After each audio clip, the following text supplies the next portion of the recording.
کہا کہ شوہر کا وصال ہوا، بچوں کی ذمہ داری ماں پر آئی تو اس نے بینک میں پیسہ رکھوا دیا بچوں کے لیے تاکہ بعد میں لے لیں، اور اس پہ وہ سود وغیرہ بنتا رہتا ہے، بعد میں جب دیتے ہیں تو لینا کیسا ہے۔ دیکھیں یہ شرعاً جائز نہیں ہوگا اگر اس طریقے سے صرف اپنے فیوچر کو دیکھ کر یا اپنی موجودہ تنگ دستی یا پریشانی کو دیکھ کر ناجائز کام کی اجازت مل جائے تو پھر تو ہر شعبہ ہے زندگی میں اجازت دے دینی چاہیے۔ رشوت خور بھی یہ کہتا ہے میری مجبوریاں ہیں، موبائل سنیچنگ کرنے والے، چوری کرنے والے بھی پکڑے جاتے ہیں، کہتے ہیں میں کیا کروں، کھانے کو نہیں تھا تو مجھے کرنا پڑا۔ حتیٰ کہ بعض جسم فروشی کرنے والی خواتین یہی عذر پیش کرتی ہیں کہ ہم نے قرض مانگ کر دیکھ لیا، جاب دیکھ لی، کوئی دینے کے لیے تیار نہیں، نہ جاب کرنے کے لیے تیار، جاب دینے کے لیے تیار، آخر میں بچوں کو کیا کروں؟ تو کیا ان کا یہ عذر قبول کر لیا جائے؟ تو یہ جو ہمارے بہت سارے لوگ ہوتے ہیں کہ فوراً بینک میں پیسہ رکھوایا تاکہ پیسہ سیف رہے اور سود کھانا شروع ہو گئے، اور بڑے معصوم ہو کر یہ کہہ دیتے ہیں کہ جی کیا کریں، پھر یہ پیسہ انویسٹ کریں گے ضائع ہو جائے گا، اس لیے سود کھانا شاید ہمارے لیے جائز ہو گیا۔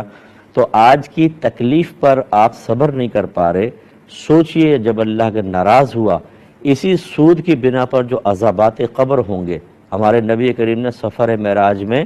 عذاب قبر ہوتے دیکھا ہے سود والوں پر۔ ایک شخص تھا، وہ نہر میں تھا، قریب آتا تو دوسرا آدمی پتھر پھینکتا، اس کے منہ میں چلے جاتا، وہ پھر واپس جاتا، پھر تیرتا آتا، پھر منہ پہ پتھر مارتا، اندر چلے جاتا۔ تو بتایا گیا یہ آپ کی امت کے سود خور ہیں، اور پھر میدان محشر میں تو علیحدہ عذاب اور تکلیف، ذلت، رسوائی، اور پھر جہنم میں داخلہ۔ سود کا ایک درہم ایسا ہے جیسے اپنی والدہ سے 30 بار زنا کرنا۔ یہ بعض روایات میں ہے، اتنی گندگی ہے یہ، اور ہم بڑے معصوم ہو کر اپنی لائف سٹائل کو اور اپنی زندگی کو پرسکون رکھنے کے لیے جیسے ریٹائر ہوئے سارا پیسہ لے کر بینکوں میں رکھوا دیا اور سود کے اوپر پل رہے ہیں، چل رہے ہیں، اور بڑے آرام سے جا رہے ہیں ہم۔ یہ ٹھیک نہیں ہے۔ اس سے بہتر یہ ہے، میں آپ سے گزارش کرتا ہوں کہ یا تو آپ کسی قابل اعتماد آدمی کے ساتھ انویسٹمنٹ کریں، یا کوئی ایسا اسلامک بینک، کوئی بھی بینک جس میں ایک مفتی صاحب ایز اے شرعی ایڈوائزر ہوں، اور وہ ذمہ داری لیں کہ یہ جو پروڈکٹ ہے جس میں آپ پیسے انویسٹ کریں گے، میں اس کی ذمہ داری لیتا ہوں کہ اس میں کوئی خلاف شرع چیز نہیں ہے، اس مقام پر آپ انویسٹ کریں۔ اب آپ کی ذمہ داری ختم، اب یہ مفتی صاحب کی ذمہ داری ہے، اگر انہوں نے غلط بولا تو وہ میدان محشر میں پھنسیں گے، آپ نہیں،